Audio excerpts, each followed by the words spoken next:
ओम नमो भगवते वासुदेवाय। एकीकडे चंडवेग गंधर्वराज, त्याचे 360 गंधर्व, तेवढ्याच त्यात गंधर्व स्त्रिया यांनी लूटमार करायला सुरुवात केली होती पुरंजनाच्या नगरीची. दुसरीकडे हा भय नावाचा यवनराज, त्याचे आज्ञाकारी सैनिक प्रज्वाल नावाचा त्याचा भाऊ, आणि आता नुकतीच बहीण म्हणून मानलेली कालकन्या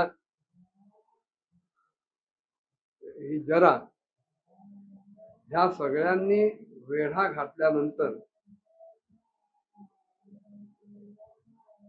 सगळीकडे हाहाकार पसरला. जिच्या पाशात अडकल्यानंतर पुरुष तत्काळ निस्सत्व होतो, निस्सार होतो, अशा त्या कालकन्येनं बळजबरीनं त्या पुरीच्या प्रजेचा भोग घ्यायला सुरुवात केली. आणि त्यावेळेला ते यवन सेवक सुद्धा कालकन्येनं भोगल्या गेलेल्या त्या पुरीमध्ये चारही बाजूनी भिन्न भिन्न द्वारांनी घुसत त्या पुरीचा विध्वंस करायला सुरुवात केली. अशा प्रकारे ही पुरी पिडली गेल्यानंतर, तिला त्रास दिला गेल्यानंतर, त्या पुरीच्या स्वामित्वाचा अभिमान धारण करणारा, त्या पुरीमध्ये ममता धारण करणारा बहुकुटुंबी असा तो राजा पुरंजन, त्याला सुद्धा नाना प्रकारचे क्लेश व्हायला लागले, ते क्लेश छळायला लागले. कालकन्येच्या आलिंगनामुळं त्या पुरंजनाची सगळी रयात गेली. त्याचं वैभव, त्याचं सत्व, त्याची शोभा सगळी नाहीशी झाली. आणि अत्यंत विषासक्त झालेला असल्यामुळं तो अतिशय हीन दीन झाला. त्याची विवेक शक्ती नाहीशी झाली.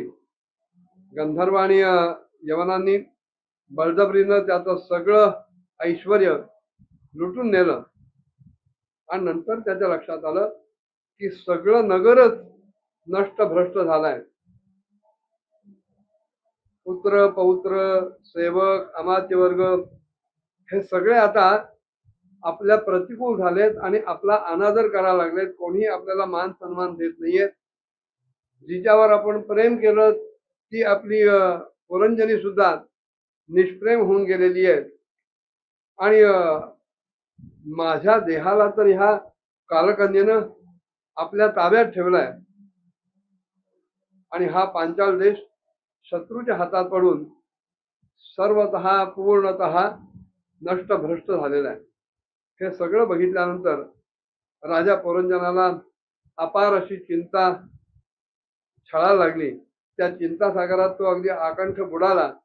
आणि त्या संकटातून मुक्तता मिळवण्याच्या दृष्टीनं जेव्हा काही उपायांचा विचार करावा लागला, तेव्हा त्याला एकही उपाय डोळ्यासमोर येईना, सुचेना.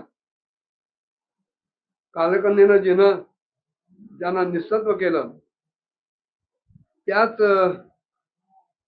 भोगांच्या लालसेने हा दीन व्हायला लागला. आणि आपली पारलौकिकी गती किंवा आपल्या बंधुजनांचं प्रेम सुद्धा आता राहिलं नाही. हे सगळं बघितल्यानंतर त्याचं चित्त अजूनही केवळ स्त्री आणि मुलांच्या लालन पालनामध्ये अडकून राहिलं. अशा अवस्थेमध्ये मनातून तर त्यांना सोडून जायचं नाही, त्यांचा वियोग होऊ नये अशी तीव्र इच्छा आहे. पण तरी सुद्धा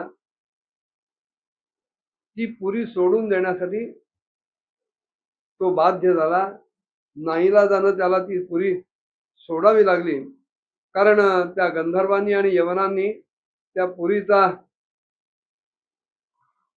वेढा घालून फार नायनाट केलेला होता. आणि कालकन्येनं त्या सगळ्यांचा तुडवून अगदी फार हुसा केलेला होता. ती नगरीत सगळ्या प्रकारे नष्टभ्रष्ट व्हायला लागले. हे सगळं चालू असतानाच यवनराज भयाचा जो मोठा भाऊ प्रज्वाल, त्यानं आपल्या ह्या भावाचं प्रिय करण्याच्या दृष्टीनं त्याच्या मनासारखं वागण्यासाठी त्या पुरंजनाच्या नगरीलाच आग लावली. सगळी नगरी एकीकडे जळते आणि त्यावेळेला हे सगळे पुरवासी, त्या नगरीतले सगळे सेवक, पुरंजनाचा सगळा संतान वर्ग, त्याचं सगळं कुटुंब, अगदी त्याच्या स्वामिनीसह हे सगळं दुःख करायला लागलं, चिंता करायला लागलं आणि ह्या पुरंजनाला त्यांच्याबद्दल सगळ्यांबद्दल चिंता वाटायला लागली. आपलं नगर कालकन्येच्या हातात गेल्याचं बघितल्यानंतर त्या नगरीचं रक्षण करणारा जो साप होता त्याला अतिशय वाईट वाटलं, दुःख झालं. कारण त्याच्या राहण्याच्या जागेवर सुद्धा, निवासस्थानावर सुद्धा या यवनांनी आपला अधिकार गाजवायला सुरुवात केली, ती जागा ताब्यात घेतली आणि प्रज्वाल त्याच्यावरही हल्ला करत सुटला.